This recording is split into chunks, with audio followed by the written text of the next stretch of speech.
મને ઘણું બધું જેલે શીખવાડ્યું છે. જેલે મારી અંદર અનુશાસન લાવ્યું છે. જેલે હું જે ટાઈમ ટેબલમાં નહોતો એ ટાઈમ ટેબલ પણ મને લાવ્યું છે. જેલમાં એવા સમયગાળા હોય કે સવારે 6 વાગે ઉઠી જ જાઉં, બપોરે જે બંદી થઈ જાવ એટલે કે બંધ થઈ જવું, પાછું એક જે રૂમ જે હોય એમાં પાછું અંદર આવતું રહે. તો જેલ ઘણું બધું શીખવાડ્યું, ઘણું બધું મને સારા પુસ્તકો પણ વાંચન થયા. નેગેટિવ વિચાર નો આવ્યા કે મેં લોકો માટે શું કરી નાખ્યું, લોકો મારી પાછળ કાંઈ આવતા નથી, મને મળવા નથી આવતા.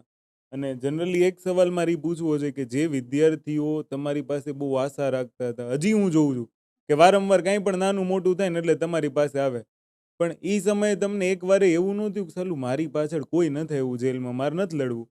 કારણ કે માણસને કેવું હોય ખબર છે કે પર્સનલી તો બધા પડે ઊભા થાય, પડે ઊભા થાય, પણ બીજાના માટે પડવું ને પછી ઊભા થવું ને એ સામાન્ય વ્યક્તિનું કામ નથી, મારું પર્સનલ માનવું છે.